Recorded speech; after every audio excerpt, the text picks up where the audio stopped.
Well, you got the Cyhawk series this week. What kind of challenge? Cyhawk. What We're kind of getting challenge ready. is We're it? getting ready. What does that pertain?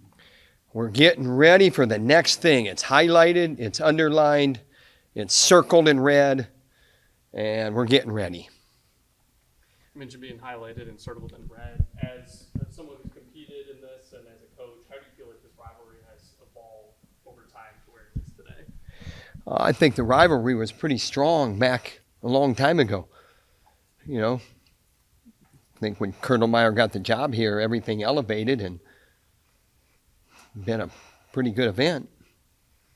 Dr. Harold Nichols was the coach, Dan Gable's coach.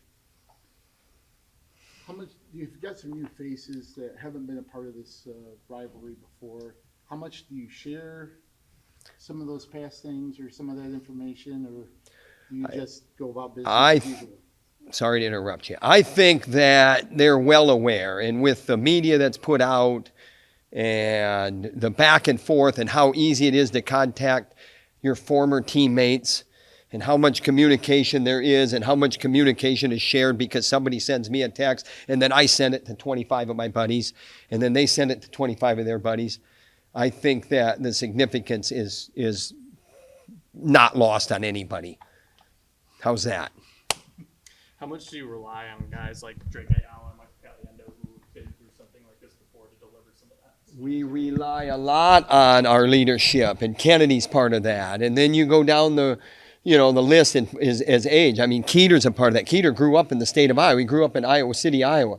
And then you got Mo and Dean, who won 3 national titles at Wartburg, walking in the building right now. I mean, he certainly knows the significance of this. So it's not like we got to even like really address it to where, we got to hype this thing up. It's not the first time it's been on ESPN, but certainly a big stage for this year again. How much does that add to, the urgency? Television is becoming more and more a part of this. Streaming is becoming more and more a part of this. It's reaching as far and wide as it possibly can all the time.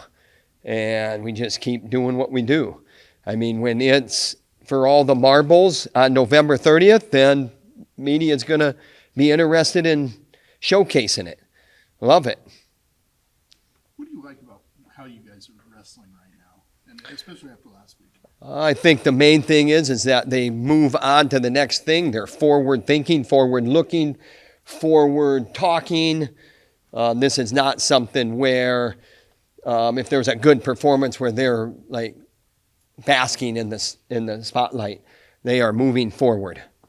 And that's how you get better every day. That's how you keep good context in your life, in your athletic performances. Have you ever had teams that didn't do that?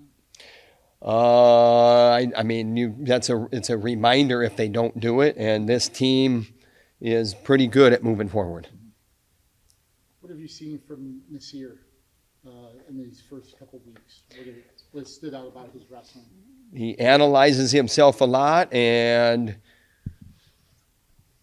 I mean, here's the thing. I mean, I'm not going to share, but I can tell you one thing. He analyzes himself, and he's accountable. And that's sometimes not all you can ask, but that's sometimes a lot. So good for him. For a guy like Ben, who's going to have a big matchup, I mean, how have you liked him, how he's come along this year, step by step, kind of coming through from last year? Went through some adversity, handled it well, won a tough match, moving forward, getting better. Attitude is good, always good. It's never an issue with him. He is an upbeat guy. And he's moving forward. I think one of the guys last year kind of made a statement in a duel was Angelo, kind of came out and had that. And when you come into a duel like this again, how big is it to have a guy who can live up to the limelight a little bit and seems to thrive on that type of stuff? Well, we're going to need 10 guys to do it. Thanks. Thanks, Tom.